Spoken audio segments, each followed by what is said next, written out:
Graça e a paz do nosso Senhor Jesus Cristo. Hoje quero falar sobre João 6, de 1 a 13, quando da multiplicação dos pães. Quero dizer para você que quando nós estamos com Cristo, o pão nunca vai nos faltar. Depois vocês leem essa passagem, nós não vamos ler essa passagem, mas lá nos fala que Jesus multiplicou os pães, haviam 5 pães e 2 peixes, né? E sobraram-se 12 cestos de pedaços de pães, né? Isso mostra o poder de Deus, a atuação de Jesus Cristo e a preocupação dele. É sobre isso que eu quero falar algumas coisas.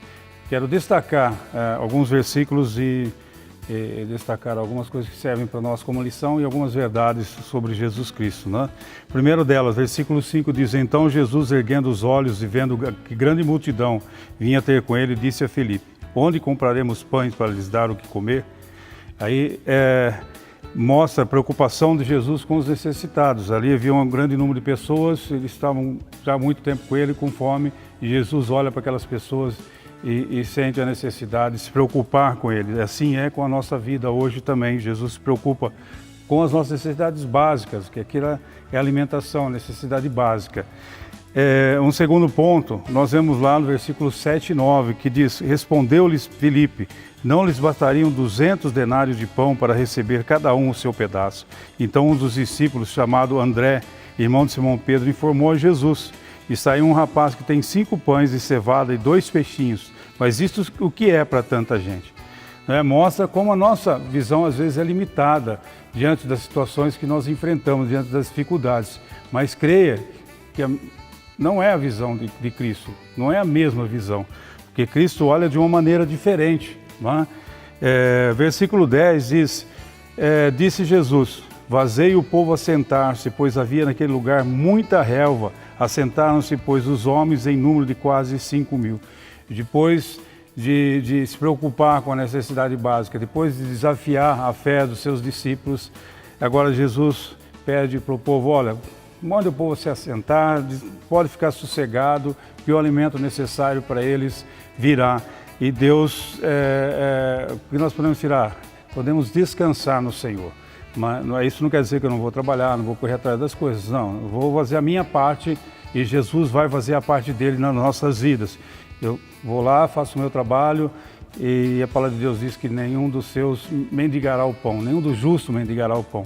E nós temos que confiar nessa verdade. Outra ensinamento está lá em versículo 11. Então Jesus tomou os pães e, tendo dado graças, distribuiu entre eles e também igualmente os peixes quanto queriam. Mas é uma outra grande lição. Mesmo que aos nossos olhos pareça pouco, dê graças ao Senhor.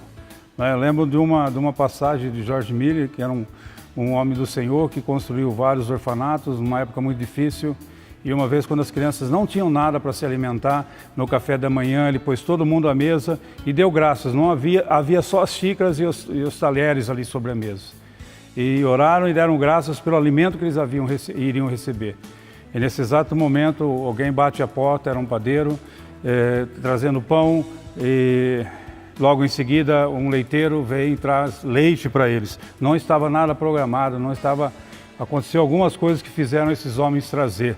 Mas essa história de um grande homem de Deus chamado George Miller, que tem muitas outras histórias com relação a dar graças e a confiar na provisão do Senhor.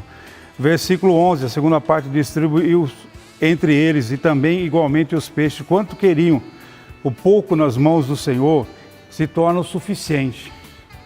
Nós podemos também olhar e ver que nós temos pouca coisa, mas o Senhor pode multiplicar isso, o Senhor pode fazer com que isso vá aumentando conforme a nossa necessidade.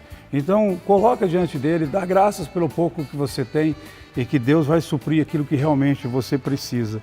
Versículo 12: E quando já estavam fartos, disse Jesus aos seus discípulos: Recolhei os pedaços que sobraram, para que nada se perca. Nos mostra o zelo de Jesus Cristo com relação com aquilo que sobrou. Bom, se Jesus Cristo faz aparecer assim: bom, vamos jogar fora esse, amanhã tem pão novo. Não, vamos guardar aquilo, vamos ser zelosos com aquilo que o Senhor nos dá. Mas nós temos que ser zelosos com aquilo que o Senhor nos dá. E por fim, no mesmo versículo 11, aquilo que não existia veio existir. Existiam ali 3 pães, 2 peixes, 5 pães e 2 peixes, e de repente aquilo foi aparecendo, as pessoas foram colocando a mão no cesto, e os pães foram aparecendo, e todo mundo se alimentou e ainda sobrou, não é? Deus, nesse caso, usou aquilo que existia, mas se multiplicou de uma maneira inexplicável. Esse é o poder, a graça do Senhor, é a preocupação do Senhor, nosso Senhor Jesus Cristo, para com as nossas vidas, né? Jesus pode não somente restaurar o que está quebrado, edificar o que está em ruína, curar o que está enfermo, fortalecer o que está fraco, mas também fazer existir o que não existia. Eu não sei qual é a tua luta, qual é a tua dificuldade, mas coloca diante do altar do Senhor e tenha fé. Não olhe para as circunstâncias, porque as circunstâncias podem mostrar algo negativo para você e a tua fé vai lá embaixo. Olha para Cristo Jesus, olha para a cruz de Cristo e confia que aquilo que é necessário Ele vai suprir nas suas vidas, assim como supriu o alimento para aqueles homens. Que Deus te abençoe e você tenha um final de semana abençoado no Senhor, em Cristo Jesus. Amém.